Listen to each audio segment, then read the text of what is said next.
righty. Just come in. Mm,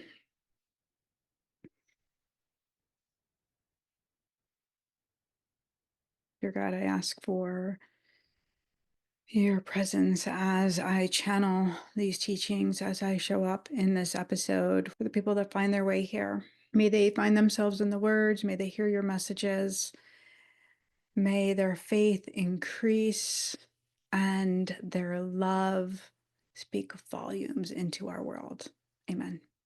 Hey guys, welcome to Messages from Heaven. I am your host, Jeannie Street, and I'm thrilled you're here. Today, we're going to be talking about navigating the in-between and tuning into heaven's guidance through our intuition.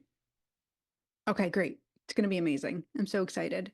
I have lots of notes, so I don't want to miss any point because this is a very deep and very connected episode, and I know you're going to want to take notes, so you might want to grab your journal. Yes. Okay, here we go. So I wanted to lean in with this episode because I have been in this in-between space. And this in-between space, which has been wildly uncomfortable in a lot of different ways. And I'm going to share more about my journey at a later time. But I wanted to share this, highlight this retreat that I had gone to back. It's a while back. So anyways, I'm not calling any leader out. I'm not calling anybody out. What I wanted to share was my personal experience of how I felt in between the space that was wildly uncomfortable. And what I know to be true is that I work with women who are highly intuitive, highly sensitive. Their gifts are heightened. And at times, it can be very confusing about where you are meant to stand, especially when you're in a group of spiritually proclaimed people. They proclaim themselves as being spiritual, and something just doesn't sit right with you where love isn't the forward thing. Love is not the thing that's in the center of the teachings or the center of the dialogue that's happening. Okay, so that's where I want to start. And I want to bring you into the space. I want to bring you into like what it looked like so you can lean in with your senses, because I really want you to tune in with your own ability to navigate this as well. And the reason I want to do this is because this is how we interpret things. This is how we navigate the world. We do this in movie theaters, we do this in conversations, we do this in all types of places. So this little story is for you to lean in with your own understanding. And that is what we find in our own intuition, in our body. Great. Okay, so first things first, my intuition was very heightened, even about going anywhere at this time, because this was before the election. This was before um, things were even more heightened as they are now. The division was high. The calling out of, right side and left side, and the anger and the frustration was really thick. It was like a dense fog. And for me specifically, I knew that I didn't want to be placed in a situation where I was going to have to answer to uh, what my truth is. I wanted to know that, one, politically, I like to keep myself to myself. I like to hold my beliefs because I pray, I ask God. I don't take what the outside world has to say and hold it as truth. I bring it to God. And so I didn't want to have a conversation with anybody at all about what my beliefs are based on what, their findings are, because I believe that every year we're giving, or every 4 years, we're given an opportunity to do this type of work. It's nothing new. We've had elections, for how long? So long. And I I think it is my right to own that, to vote, to lean in with my own discretion, with my own intuition, with my faith, with the things that God shows me.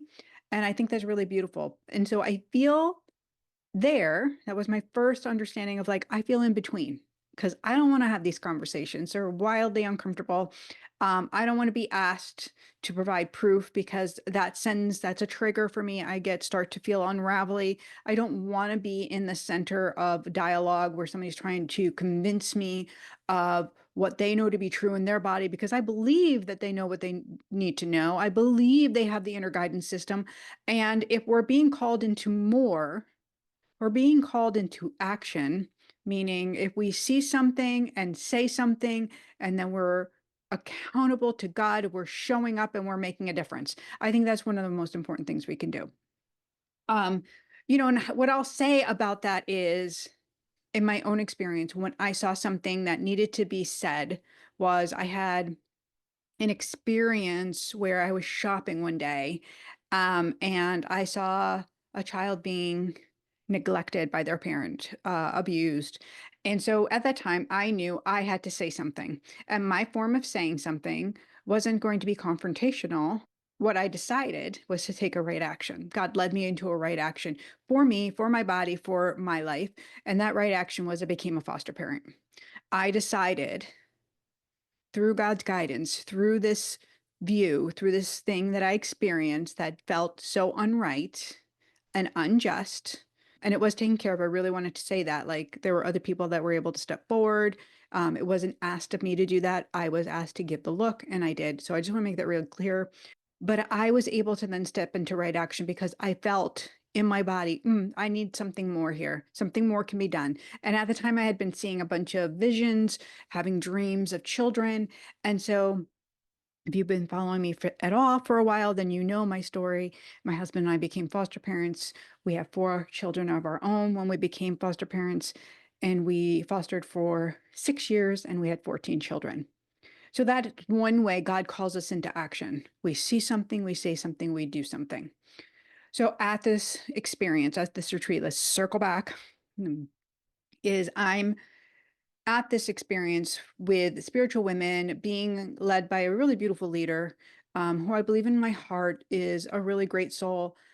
And part of the journeying was really to come into a deepening within ourselves, an understanding of our calling in this world, to be, if you're a mission-led woman, these are the spaces you'll find yourself in with other mission-led leaders. And so when I was there were some things that were happening that felt in my body like there was a separation of, obviously more so than right and left side. It was more of, as a human being, of the ability to pray, of the ability to hold light, of the ability to create pause. Instead, it felt very much like a place open to express a deep rage, anger, a hate. And it was very palpable. It was really, really uncomfortable. And so my intuition was really spiked. I mean, I kind of knew going in something didn't feel right and good. And I kept asking God, is this the place for me? Is this where I'm meant to be? And I kept getting the yes. I kept getting the yes, and I kept feeling it. And I was like, great, I'm gonna go. There's something here for me. And there was plenty there for me. And there was also so much that happened in this one, I'll call it a ceremony, that was a deeper lesson for me. It was a deeper view on, again, how wildly uncomfortable it is to be in the in between. But then it was also like, what is the in between showing me? What is God showing me here in this space where I don't fit in here? Like, this isn't my story. I am not carrying hate for any soul. What I carry is prayer. What I carry is the ability to pray for something, pray over something, pray into something, to hold heaven light where it needs to be in order for humanity as a whole, in order for another person to have the experience of love come to them, because all healing is possible where there is love. Healing is not possible where there is the opposing. That's just the fact. So, as a healer, as a soul who channels love and God, what I know to be true is if we are in agreement with love, then love will be. End of story. If we're opposing, if we're fighting, if we're frustrated, um, then yes, it it can't come to light, our prayer. That doesn't mean that we aren't going to be heightened when we're called into something. I was heightened when I was called into foster care. I was heightened because it's a broken system. I was heightened because the children weren't being cared for in the way that I knew was right and good. And so my voice became the voice that cared for them. So, for instance, uh, the voice of the child that was born addicted to alcohol and cocaine, sent home from the hospital. He was, he had sleep out. He wasn't waking up. He would fall asleep and stop breathing. And it's a very common experience for somebody that's coming off, for a child to be born this way, to have this thing where, and I think it's called something specific, and I can't pull it in my brain right now, where they stop breathing. And so I couldn't just get him the medical care that he needed. I had to go through a system which is phone call after phone call after phone call. Meanwhile, my children and I are we're alarmed to the fact that this baby isn't breathing when he's sleeping. So one child was on board in the back seat, making sure that the baby was doing well when we were driving and making sure that he was breathing and had hand on the chest and praying over the baby. I was staying up at nights and making sure that I was checking him and holding him. And we did all of these things to to help him. That didn't mean that I wasn't angry or frustrated at the system, because I was, but I was able to pray and keep asking God, what will you have me do? I need another help. I need another help. Bring me to the right person that's going to get this done. And so I stayed with it until I was able to get this child the sleep apnea machine he needed that would keep him, I don't even know if it's called that, but it would basically, you would put it on and it would buzz and wake him up so that he would continue to breathe. On top of that, we also had, he needed some breathing treatments. So he needed some things. And had I not fought for those things, I wouldn't have gotten them for him. So I believe in just action. I believe that we have the ability to use what comes in as a way to get things done. That's just one storyline, right? Like, uh, there are many people that are in the peace ways, and they do really big things in our world to make differences for people. I believe in that. I believe God will move people to take that right action. Okay, and in my world and in my light and in my motherhood, that's how God used me. So in this experience, in this at this retreat, it became apparent as I'm in the in between, not joining in this, what felt like a condemnation. It was like condemning of a soul, a condemning of a person, of a God given person, felt so wrong. And I watched a couple other women back off. I watched a couple other women move out of the space. And it wasn't because I am on either side that I was so upset. It was because there was so much hate and it was so palpable. And I was like, God, what will you do here? But why am I here? You called me here. I'm here. What do you want me to do here? I clearly am in the in between. I am not fitting in. And in the noise and in the screaming and in the yelling, in this fiery space, God said, pray. Just hold my light here. And so I planted my feet where I was and I put my arms up and I just prayed. And I created a light around the room, a light around these beautiful souls, around the women that were like me outside and didn't feel part of the circle, around the fear so that it could be dismantled with love. And that was it. Um, and it was it, but in a ginormous way. And so coming into this experience and walking away, and I haven't shared this with anyone yet. You guys are the first. Uh, I really sat with, what is my role in this life? What is my role as a healer and a medium? Like, what is it God has planned for me? Because this world doesn't feel like I fit in it anymore. I don't feel like I fit. And I'm sure you are listening and thinking, huh, I'm not sure I do. Because if this is touching you, it, you've been in the in between. You've been in the in between and you've been wondering, how do I express myself? How do I move through all this confusion? How do I show up, pause, and ask God for help when all of these other things are happening? And possibly, you've had moments of leaning into some storylines of, taking your beliefs to a deeper level, because how can you not? And I just want to give you this. I want to give you that the power of fear is so great that it wants to dismantle love in so many ways. And so your job as a sensitive light worker, you call yourself a healer, maybe not, as a God being, right? God created you in his image. He created you to be the light. He created you to have these deep experiences, and some experiences are more uncomfortable than others. Some experiences are going to crack us open, and they're going to be hard and they're going to be painful. But what I know to be true in my own life and in all of the people that I've been able to read and the people that I've channeled from heaven is, through those cracks, light comes. Through those cracks, through that brokenness, which isn't really broken, by the way, it's just more room for love. It's just more room for love to come in. If we allow, if we desire more love, if we say yes to it, then yes, it can be.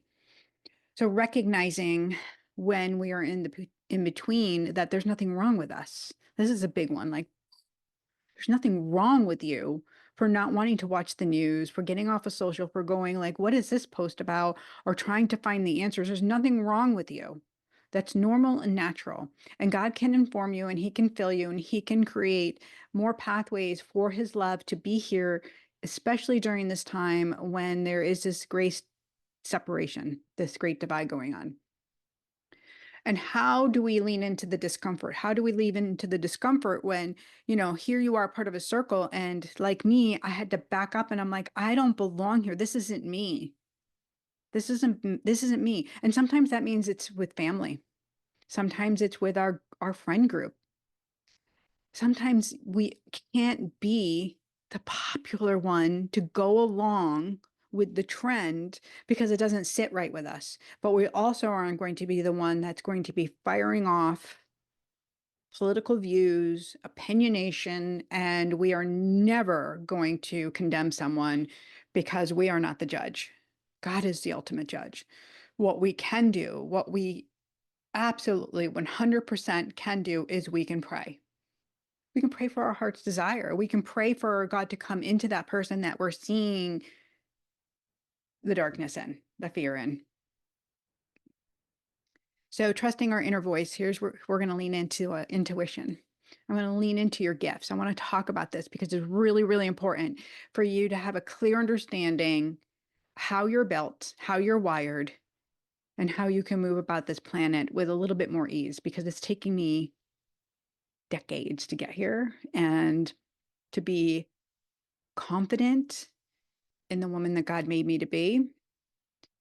And I don't say that lightly. I say that really, it's taken me a long time to get here, to have this type of confidence. Um, it wasn't something I was just born with. And it wasn't something that I could fight for. It was something I actually had to settle into. And maybe you too understand that. So this is the settling in. Listening to our intuition. Here are our practical tips. Is intuition is not in our head. It's not here.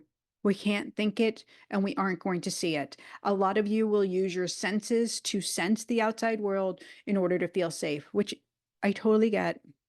If you grew up being hypervigilant in any way, shape, or form, this is how you're using your gifts. And your psychic powers are being depleted because they're being sucked from you, because you're being stuck in the noise of the world. Intuition is subtle, it's in the body. Reclaiming our truth is understanding how to come back in one place at a time, coming into the soles of your feet, landing in, feeling your place here on earth, holding your internal senses all the way down into the soles of your feet and being present, being able to quiet the noise of the chatter, both from social media, from news outlets, from exiting our bodies and being in so we can be with God. Hearing our intuition requires us to be in the frequency of love, not fear. We cannot hear truth. We cannot hear God when we have anger and unforgiveness, when we aren't being compassionate. It is not real. What we will hear is more fear propaganda. And we can channel more of that dark energy innocently, not on purpose, because when we're not in alignment, there is going to be that dark energy that wants to come in to dismantle this world, to dismantle humans. And that's what we need to really be careful of. Light workers need to be awakened to the voice of love and the voice of fear. So it's in our body. It's a sensation. It comes from within. God's voice is clear. It doesn't sound like ours. It doesn't sound like the outside. It's gentle, but authoritative.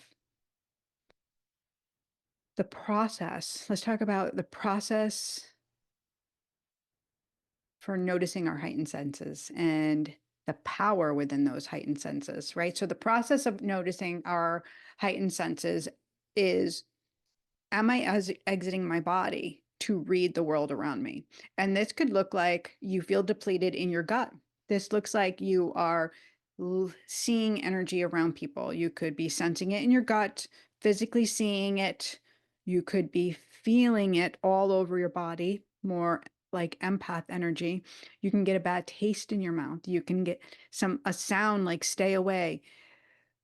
When we are in our body, it's a clear guidance system. When we're doing it from the outside point of view, though, when we're disassociated or on the outside, constantly reading and channeling that way, we're going to have clear anxiety because it's going to bring us to wanting to create future. It's going to bring us into our head. It's going to bring us into moving in a chaotic way.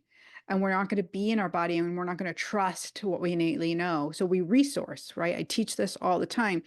We resource what we're receiving in order to ask God, in order to say, hey, I'm noticing this. Is this real? Is this you? Is this light? Or am I calling more dark in? Am I in the chaos? Bring me out. Bring me back in my body. Holy Spirit, come. Fill me. Increase my faith. Separate me. Take away what doesn't belong to me. Only that which is of God can come to me. So knowing how to discern between our outwardly senses, which we do need to navigate the world, and our heavenly senses, which are our gifts, our kingdom gifts. These are the gifts that God has given us. They're not something that we just go and get. So many people will ask me, like, can I just become a medium? Can I try to be like, what I can say about that is yes, we have abilities to commune with heaven. God has given them to us. If he's called you into it, absolutely. And if you are practice in your gifts, meaning you're inward and you're able to commune and God has asked you to do this, it's going to be easy. It's going to be effortless. And if you're the type of person that is trying to get there and is trying to make it happen, I'm just going to say, like, possibly you might be going down a road that isn't yours. So ask and it will be given. Everybody has been given gifts of the Spirit, every single soul. Every soul looks different. So, however, God is calling you into your gifts, trust it. Trusting what God has given us and holding that as golden and not seeking more, more, more, more. This is the golden rule. Like, trust that God has given you exactly what you need, that you don't have to become something that you're not. But a lot of us will do that. We'll try to improve who we are to make it into more because the outside world has shown us a semblance of what it's supposed to look like, or tell us what it's supposed to look like. What's the success supposed to look like? What are you supposed to do with all that you feel and know? And it's going to look different. Not everybody's going to be showing up this way. I work with so many women in so many careers that are tuned in, that are receiving messages. They don't call themselves medium, but they're lawyers, and they're guiding their people. They're holding their hand. They're showing up for them. Uh, they're nurses. They're psychiatrists. I work with so many therapy uh, psychologists, psychiatrists, people, because they're called into healing and helping people, right? I've worked with priests that work with people as well. It's just a matter of what is God calling you in your profession that's lighting you up, and how you can serve from that point of view. And this leads us into that purpose work, right? And trusting your intuition, trusting that you have a divine purpose, and you don't have to seek it, you have to be it. Seeking can get confusing. It can throw us off because our senses, again, are outside, and we'll look to feel comforted, loved by the outside world, supported, and it'll always leave us feeling empty. Empty, empty, empty, empty. I say that again, empty. When I decided to trust who God said I am, what that looked like is I could notice myself where I actually didn't belong, and I was in that in between. I could actually put a voice to it. But when I couldn't put a voice to it, when I knew that I was just kept trying to fit in uh, and take what other people had to say above what God was showing me, that's when it was messy. So you're not alone. In the in between, you are the light. You're the light. You're the peacemaker. You're the waymaker for love to come through. I want you to trust that. I want you to feel it in your body. I want you to feel your gut right now. You pause, maybe put your hand on your heart and hand on your belly, and just really breathe into that. The waymaker, the peacemaker, where the light comes in. There's nothing wrong with you for not feeling like you fit into that circle of women, to feel like you're on the outside, that, you haven't found your space yet. Because let me tell you what, your space is here now.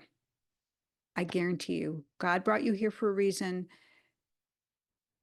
This is the space where you go deeper into your own truth, the semblance of what you know, and we start expanding upon it with God's word, with prayer, with light.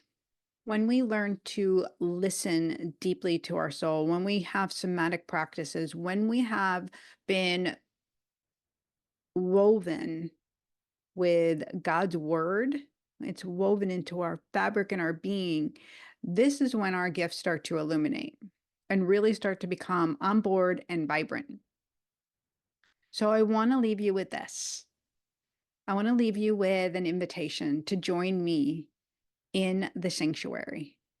It's a brand new offer. This is a brand new space. It has been made holy. God has called me into this, and He is showing me that what we're going to do in the sanctuary is going to be really special. Think of it as a place of discipleship, of where healers go to fill up, to hold sacred space, to pray over first themselves and then others, to hold the love without opinionation, without judgment, but with compassion, with forgiveness. And know that right action is going to be birthed from within us. We'll have the voice of God come in and lead us into what is meant for us and where it is meant for us to lead. So I invite you into the sanctuary. I'm going to leave the link below in the show notes. And my hope is that I will see you inside there, and that you will begin to understand that the in-between isn't the problem. The in-between is the calling. My friend, may God bless you and keep you. May your body be filled with so much love, and that wherever you see the need to send a prayer, may you know that no prayer is too small, that every prayer is heard, and we need you. The world needs you. You are a miracle. God bless you.